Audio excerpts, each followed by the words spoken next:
This is Donnell Suggs. I'm here with my partner, Zuri Berry. And Hey. today we have a special guest, Mr. Khari Thompson. Khari, how are you doing, brother? I'm great. How you doing, Donnell? What's up, Zuri? Fantastic, man. Doing well, Fantastic. doing well. Good to see you. And I'm excited about having this conversation because too. you're working in a role that I previously did Yeah. years ago now at this point.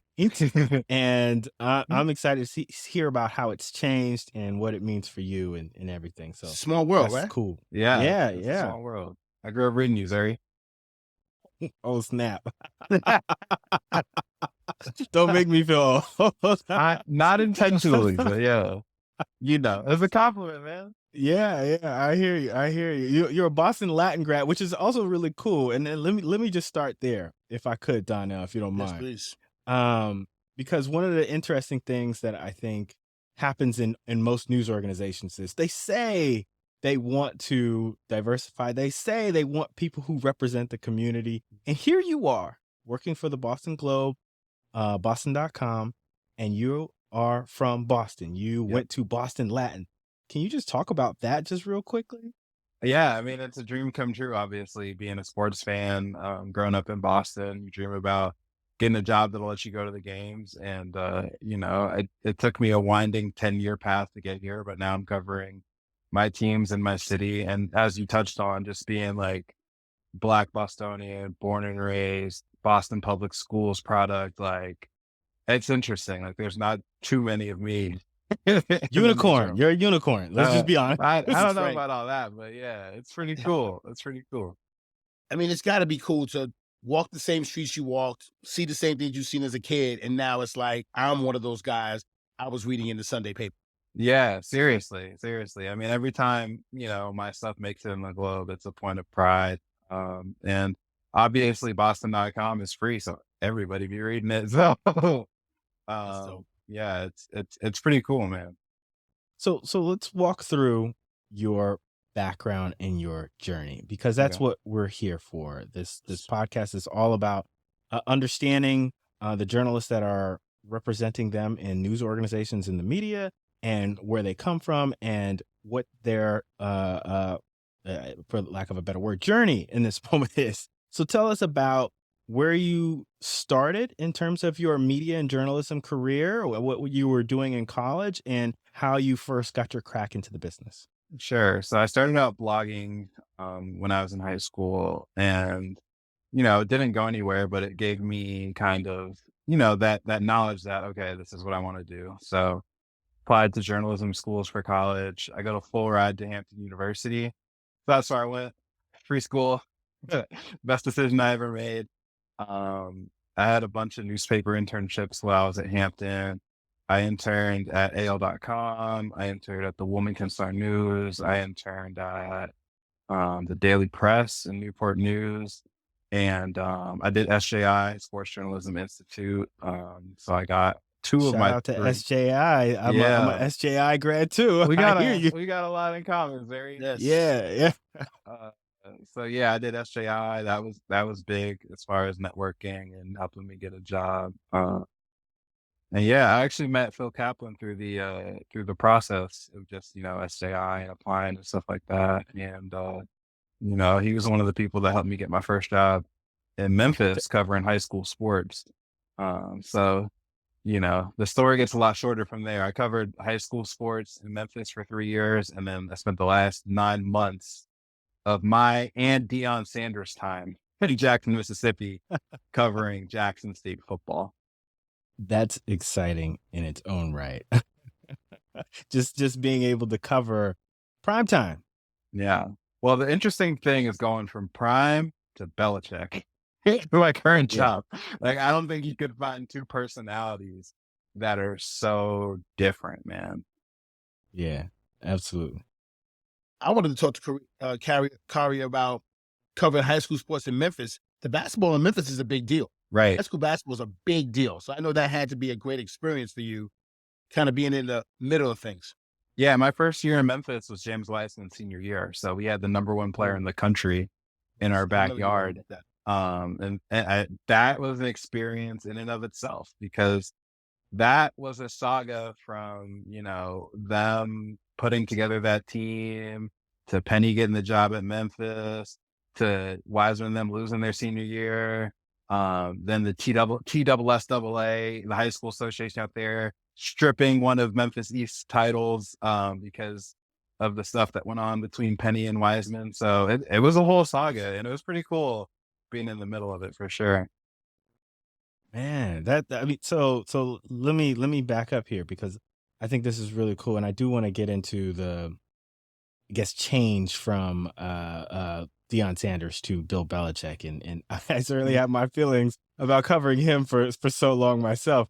But you were in the South, and that is a huge difference from being in the Northeast, in the Boston area.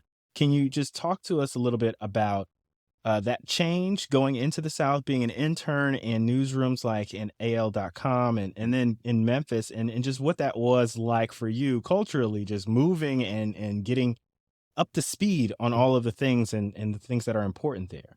I mean, me being a Boston kid, born and raised in the city, like I'd gotten out before, but if you would have asked me what my first 3 stops out of college would have been, I would have never guessed like Birmingham, Memphis, and Jackson.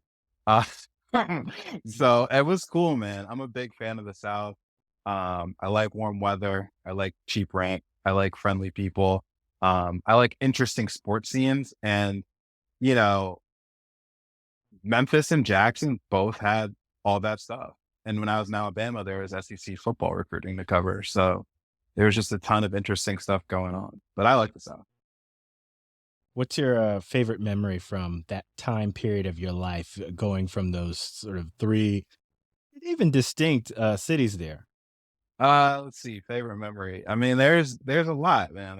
There's a lot of moments. I think a pretty cool one is John Morant actually shouted me out during a press conference. So my name's Khari, his daughter's name is Khari. So like when I asked him a question, he was like, "Oh, nice name." I was like, "That's pretty cool." Good moment. Good moment. I want to know about when you first came to Memphis, just finding an apartment, trying to figure out your way. Memphis is a really cool city, but it's an interesting spot. Like, there's no place like Memphis. I think maybe New Orleans, but New Orleans on a bigger scale. Memphis is quite interesting. So I was very interested in learning about when you first got there. Okay, I work here now. I live here now. Yeah. Just tell me about that transition. Well, first of all, I drove from Memphis to Boston to Memphis with all my stuff. So that was a long day. That was a long drive. It took I broke it up like 3 days, and there was a hurricane going up and down the East Coast like that week. Yikes. So I had to go through the Midwest. Great timing, Khari. Yeah, Wonderful. right. It was so I had to go to the Midwest and drop down into the South. But it was exciting times. Because I knew, I was getting to cover some pretty high level high school sports. Bought an apartment down there, it was not that bad. Just with the help of my parents. I was living downtown, which was pretty cool.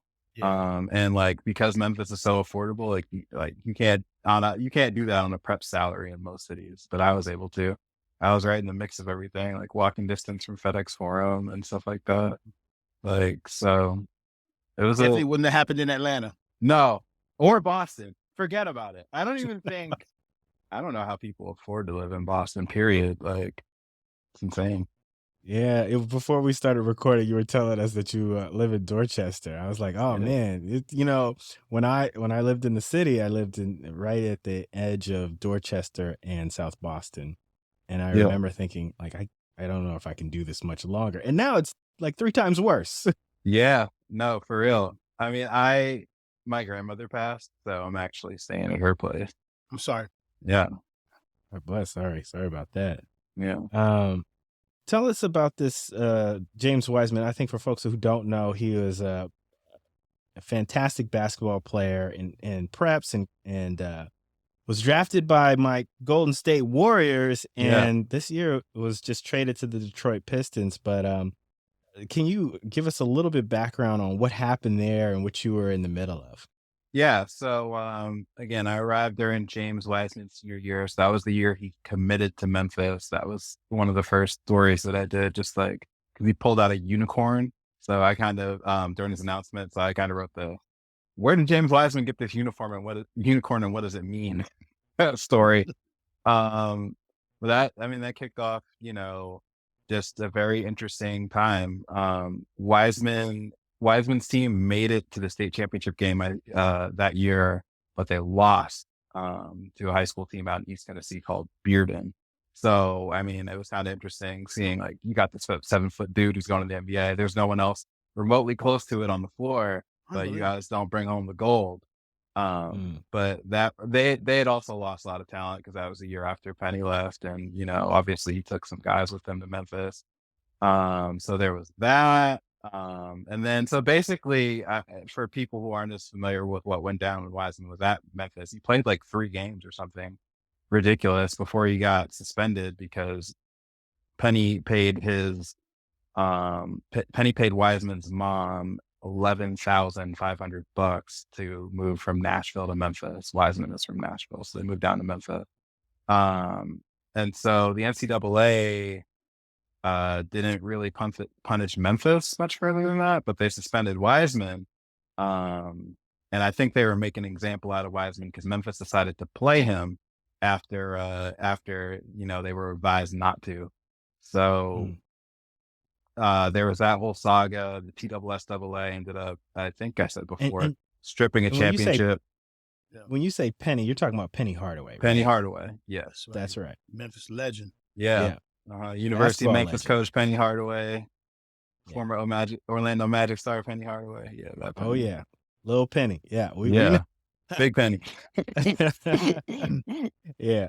Okay. All right. So you're in the thick of it there, and you got this huge story that you're covering, and it feels like, big stories are following you, or you're following big stories because you end up in Jackson, and you've got this dynamo of a personality in Deion Sanders to cover. Can you talk to us about that? Yeah, it was an interesting ride. Never had I guessed that the number 1 player in the country would pick an HBCU, but Deion made it happen. That just speaks to the effect that he has. And just Saturdays down in Jackson were electric. Like, you had 50 to 60,000 people, probably like another 10,000 more outside the stadium, but people like really showing up to watch these HBCU football games. And it was interesting, man. It was like a packed, like, rowdy college football environment, but like with some soul, you know what I'm saying? People grilling, playing some tunes. Tell me, how does that compare to Hampton now? Football wise, Hampton doesn't have the infrastructure. You know what I mean? Like, one of the cool things about JSU is they play in that old Mississippi Veterans Memorial Stadium. So they can seat 60,000 people at a football game. Hampton Stadium is like a third of that size. But as far as the actual experience, there's nothing like Hampton, man. You're out on the water, like chilling. It's a beautiful campus. I've been there. I was there for a regional NABJ conference. It's wonderful. I absolutely enjoyed it. Campus. Yeah. I was at both Celebration Bowls here in Atlanta. Yeah. And Jackson State represented in a big way when those fans came out for both those games. Now, they lost both games. They lost both times. I was going to point that out, yeah. But I had been here 17 years in Atlanta covering sports. And for the last, 8, covered the Celebration Bowl. And up until these last 2 years, it didn't feel like the whole city was involved. Sure. It felt like it was an HBCU thing. But then now Jackson's involved these last 2 years, and it feels like the SEC championship game. Obviously, the numbers are different. You're not going to 80,000 for it. But they had 60-something. It was crazy to see that much energy around HBCU football. I'm talking about outside, inside, just like the way you described it. But in Atlanta, it was nuts. Man, it was awesome. I was down there too, and dude, like, it was electric. Jackson State just couldn't pull it home for the JSU faithful that showed up for him. So you spent time in Jackson all the way up until about mid-2022. And then you get an opportunity to move to Boston. Tell us how that came about and how you landed at the Boston Globe and Boston.com. Yeah. I got a heads up that the position would be out there, and I submitted my application, and the process went well. and I was kind of looking for,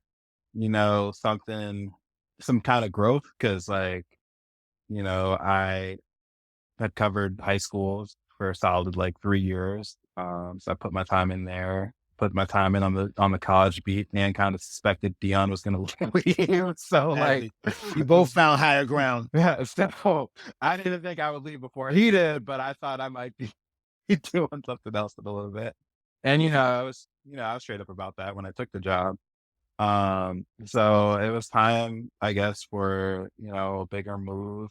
And like, how can you turn down a chance to cover pro teams in your city, especially like being a GA, like, general assignment sports reporter? I can do all of it. So I can go to Patriots games, do stuff with them, the Celtics, the Red Sox, Bruins. So, I mean, that was really opportunity that I just couldn't say no to. Yeah. And you mentioned that somebody gave you kind of a heads up. Who was that person that sort of said, hey, I think you need to apply for this? Greg Lee. I love it. Yeah. I love it. I love a Greg Lee reference. Hey, that's my man. Got to give Greg Lee a lob for that one, man. A shout out, because that was clutch. Yeah, and I think he was a senior editor at the Globe at that time. Yeah. Before now, he's at Front Office Sports. But man, Greg is thorough. He's the SJI co-director or whatever it may be. I forget the title there, but he's the person that has connected so many people with opportunities, myself included. He also, way back when, 2011, 9, whatever it was, put me on to the opportunity at the Boston Globe. Oh, wow. So that's how thorough he is. He's done that for a lot of people. Yeah. Part 2. That's all. Exactly. Man, that's pretty cool. Like, what a small world. It is. And the SJI network is huge. But that story I just shared, that doesn't happen unless we have these conversations like this. I think that's why Zuri and I wanted to create this podcast, because these stories, you have no idea how connected you are with people if you don't get a chance to talk to them and tell them. And now I'm sure someone else is going to listen to this down the road and go, oh, yeah, because he hooked me up too, and I didn't know you were there, and let's have lunch. And it's just a family that we got to stick together, because there's not a ton of us, and you have no idea how close and connected we are if we don't share stories like this. Man, you're totally right about that. So cool that you guys have all that stuff and like that. So tell us about your experience there in Boston so far. You've been there since summer of last year. We're going into late spring, early summer here.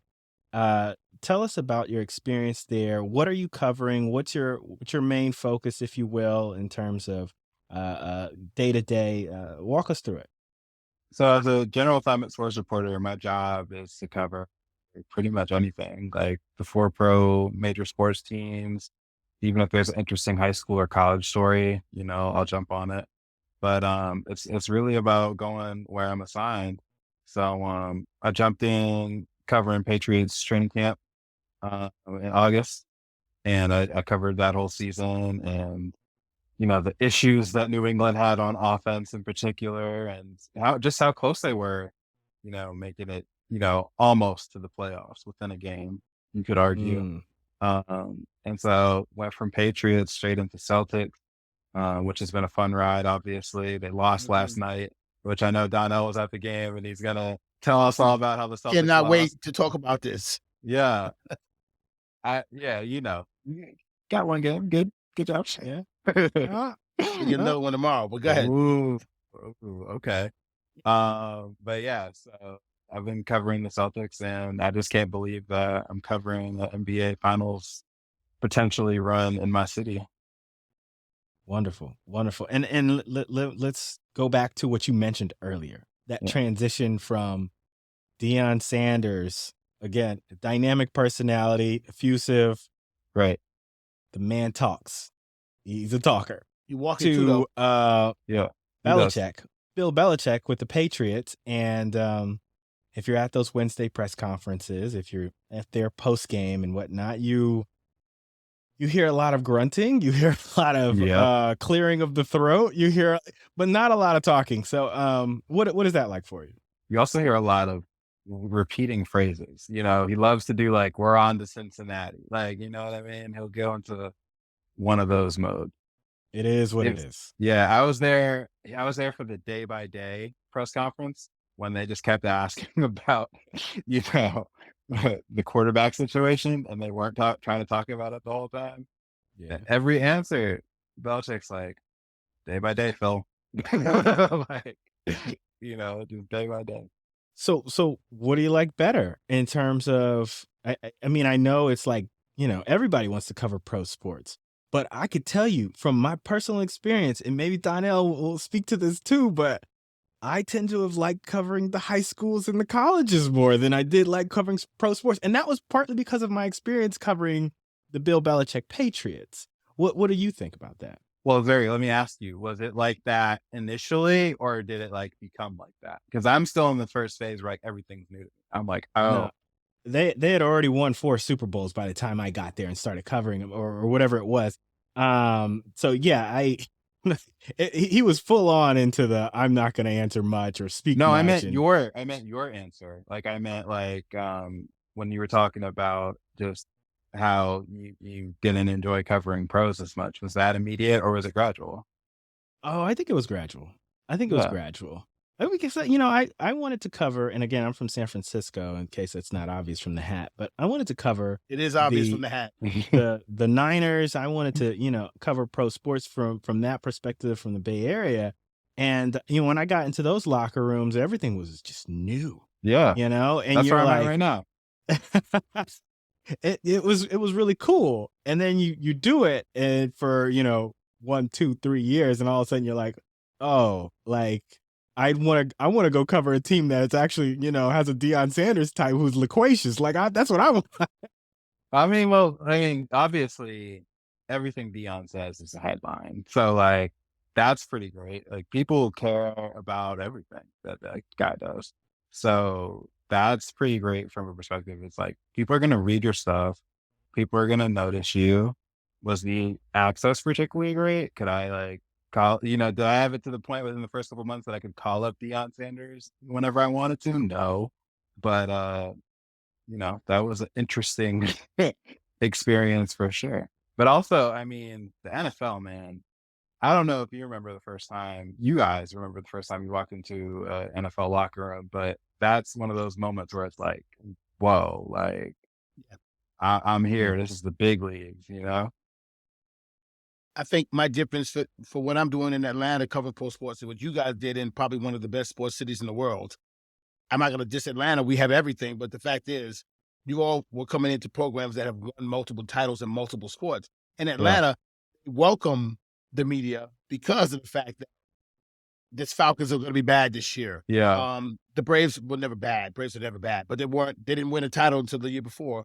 And Atlanta United's like, come on in. You want access? You want that player? Please take him. Sure. So I'm being asked. The access is never a problem here in Atlanta. With the Hawks, forget about it. Whatever I want to do, please let them do it. You've been covering them for 10 years, whatever you want. And I know that's different when you go into a Patriots locker room. We don't need you. Yeah. Let me just speak on this real quick. Titles. Right.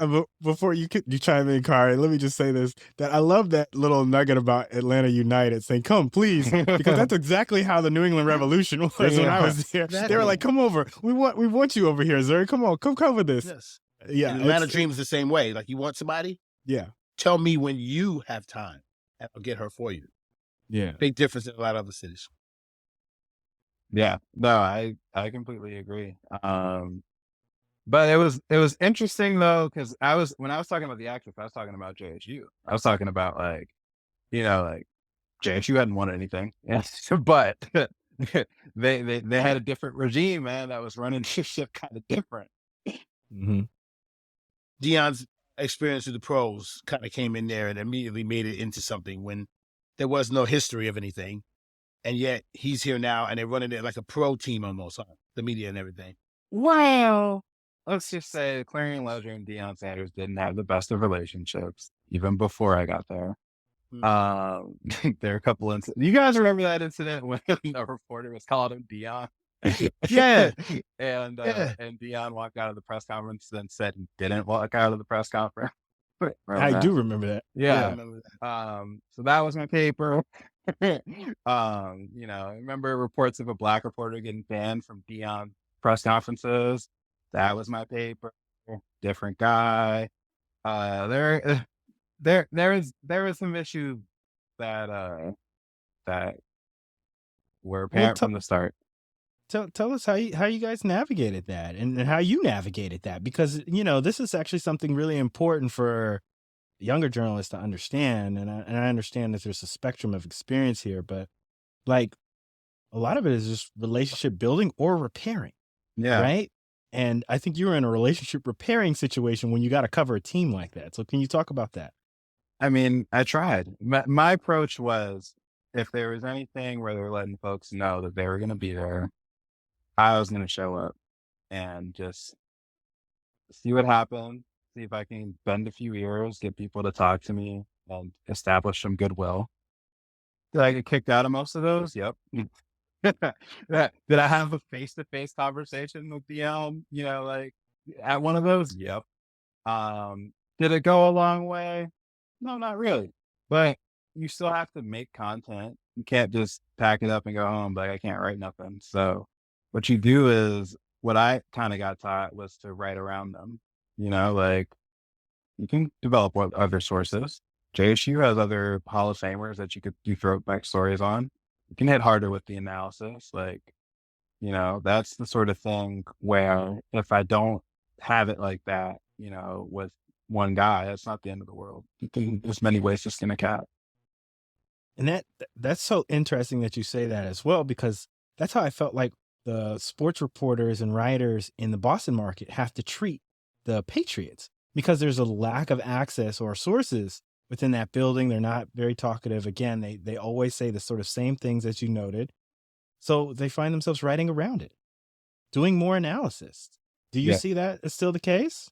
Well, some people got it like that, and some people don't. You got, some of the real like official reporters, they got it like that, man. And somebody got the Mac Jones source, because his camp has been putting out so much stuff. Like, Yes. somebody got the hook up there. Yeah. So yeah, but no, I mean, there's always going to be analysis and features and stuff like that, because that's what the audience craves. They want to be told, what's going on that I'm not seeing on the TV. Yeah. I always remember there was at least 3 reporters that I had to pay attention to because I knew they could break something. Yeah. And that was always like Mike Reese, Karen Garigian at the Herald, and Greg Bedard for a good time. All of them still on the beat. Yeah, all of them still there. Longevity matters too in that situation as well. So, but it's super interesting to me because I felt like, and I'd love to get your take on this. I felt like that there was almost a lack of storytelling available to the sports writers in the market, because they couldn't.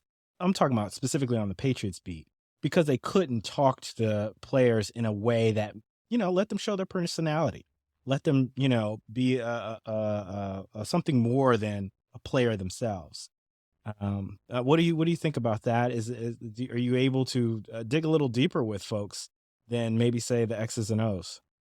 Yeah, it feels a little different than past Patriots team. Like they know they're not as good, so like I don't think some of the stuff that could have slid in the past is sliding. Like, I've seen people get pretty good media access, and like there's been a lot of anonymous source stuff going on, so players are willing to say things. Like, the Herald had a whole expose about the dysfunction of the Patriots offense this year, where people were literally saying, "I love Coach Belichick, but he effed us." That's a quote.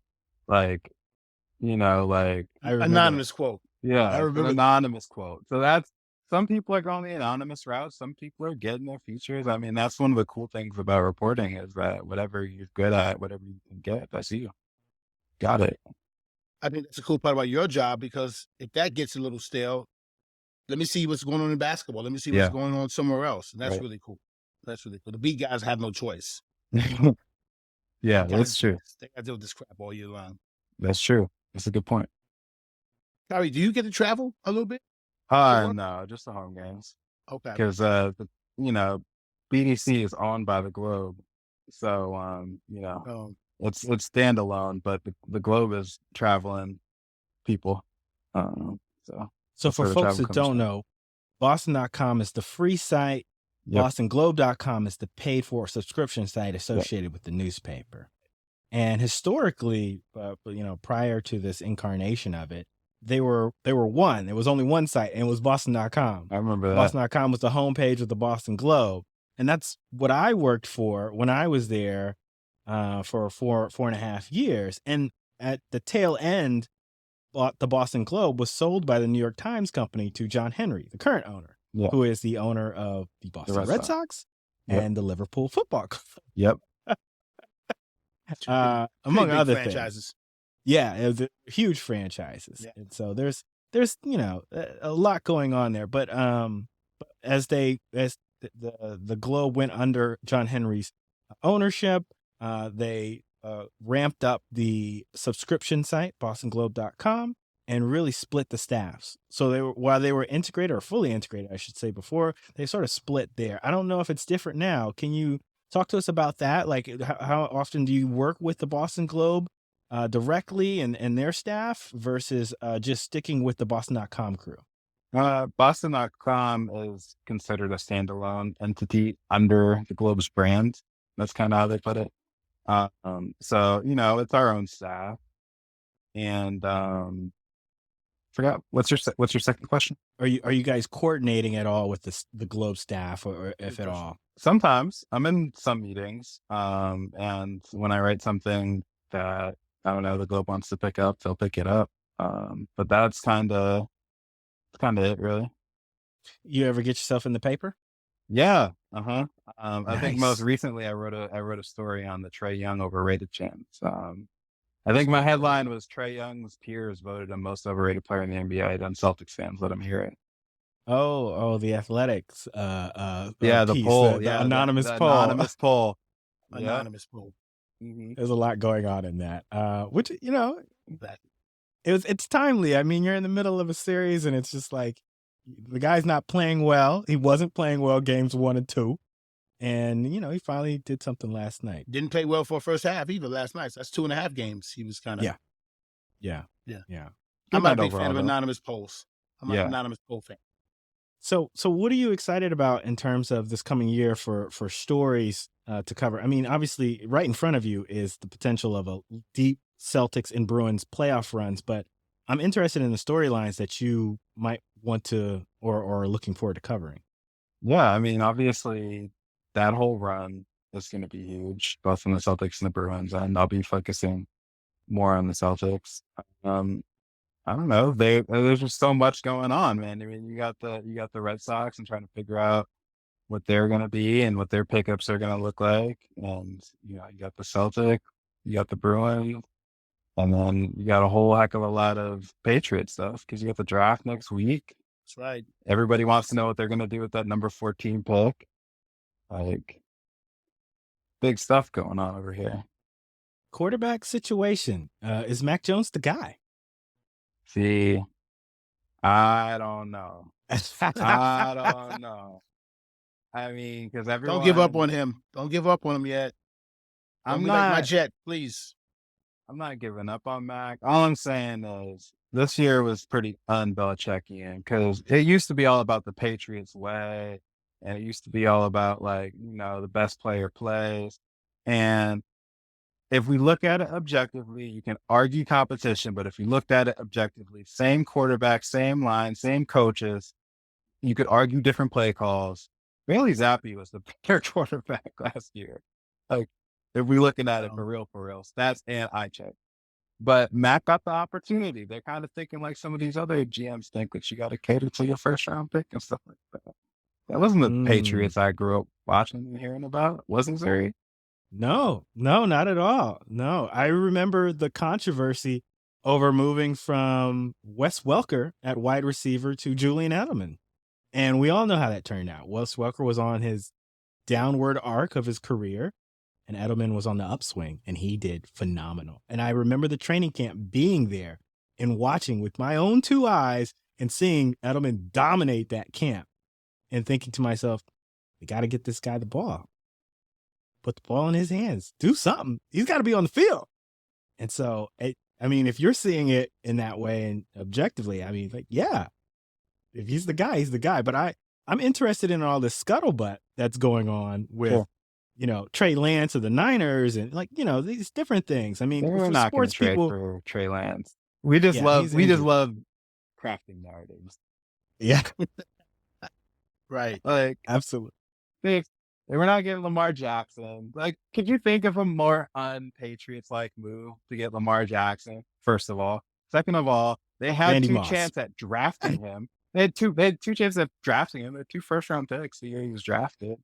Didn't take him then. Like, Well, I think there's a difference between proven and unproven quarterbacks, right? Like he's a proven guy now at this point. So there's a different thought process that goes into that. But I think you're right. Like he's not necessarily like a Belichick style player. And what is a Belichick style player? Guys he likes. yeah. Uh-huh. Like that's it. That's there's his no style much more to coaching it. too. That's what we Yeah. discovered this season. Like, he's going to put his boys on. Oh, we don't have an offensive coordinator, Matty P. Matt Patricia, you can run the offense. Joe Judge, help him out. Be quarterbacks coach. We're really in the weeds, but for people who don't know, like that was a disastrous thing that happened this year for the New England Patriots football team, and it was well reported on, and I'm sure you're in the middle of that. Yeah. Can I ask you a sort of different question? So in preparation for this conversation with you, I started looking at your social media and I was like, whoa, like you do all this electric guitar and tutorials. Tell us about what you do outside of the sports writing thing that you do. Yeah, I'm trying to build my YouTube channel up, man. I'm trying to get 1,000 subscribers so I can get paid. Gotta pay these student loans somehow. But I've always played guitar since I was a little kid. So I was bored during the pandemic. I was riffing along to some Kanye, and I was like, oh, this is pretty cool. Let me start making videos. And I did some tutorials. I don't know what I want to do with my channel now, because like I started off like doing interviews and like particularly like sports media interviews just like this, but I started picking up the guitar too, and I posted like all my old Deion clips up there since I didn't need them anymore, so that helped. And yeah, I got to figure out what I'm gonna do with my channel. Do you play at all, like in a band or anything outside of work? No band for me. Although Hot Stove Cool Music was last night, and it was pretty cool seeing the MLB guys actually playing their band, like Bronson Arroyo. Nice. It's always a good event to go to. Khari, how important is it to have something else that you love to do outside of work? Because I think a lot of us, we finally get to where we need to go, we get to where we want to be, and we're like, I'm obsessed with it. I was like that. I know Zuri was like that. We were like, oh, I'm obsessed with this. But we have families, obviously, so we have to take time out. For someone young like yourself, tell these other young reporters, you got to have something else, right? Is that important? Yeah, I mean, definitely. You go crazy if you think about this stuff 24/7. Everything can't be all about deadlines and headlines. So you just gotta enjoy life. If you like music, listen to music, play music, do what you like, because it helps recharge the battery, man. There's a lot of people in our industry that get burnt out, regardless of how fun people think our jobs are on the outside. Can you give folks, particularly young journalists who might be listening to this, young, journalists who want to be sports writers like yourself, maybe in the Boston market or elsewhere, what advice do you give them as they try and embark on this journey? And I would just make one note that you went more of a traditional path. Is that possible for a lot of young journalists at this point? Good questions. Let's start with the advice. I would say the advice is whatever you have in your head that you want to do, just start doing it. Like, it's simple advice, but the reality is, like, I started typing away on my computer in high school, led to a scholarship, led to me working at the newspaper. Like, it just led to all these unforeseen things because I committed myself to the journey. I was like, all right, this is what I'm going to do. I don't care if I have to move across the country to do it. Like, I'm just going to do it. So it took me on all types of adventures that I never thought I would get in life, like living in the South. So that would be one piece of advice. As far as whether my path is as feasible, I mean, I think it's been well reported that newsrooms Particularly print newsrooms are getting smaller and smaller by the day. Some are even closing. That's not to say it's impossible, but I am saying that there are fewer opportunities at it, and that's why you got to attack it and actually be serious about it. Because at the end of the day, it's a business, the competition, a position battle, if you will. So, there's roster cuts all the time in journalism, unfortunately. So you got to make sure you're one of those irreplaceable dudes, man. Better to try to be MJ than to be a role guy. Absolutely. Got to get up on that hockey. Yeah, I do. For real. Khari, it's been wonderful chatting with you. Absolutely. Just getting to know you and getting to hear a little bit about your experiences. I think it's been really cool to see somebody like yourself get to cover amazing personality like a Deion Sanders, and then get to cover a Hall of Fame coach like Bill Belichick now, as well as, the prestige of Boston sports, which is always cool. And you're in the middle of it right now as they get to going into the playoffs. So happy for you and glad to know you now. Thanks. Yeah, I appreciate you guys having me on the podcast. Awesome conversation. Yes. Keep doing what you're doing. You've gained a new fan. My man. Thank you.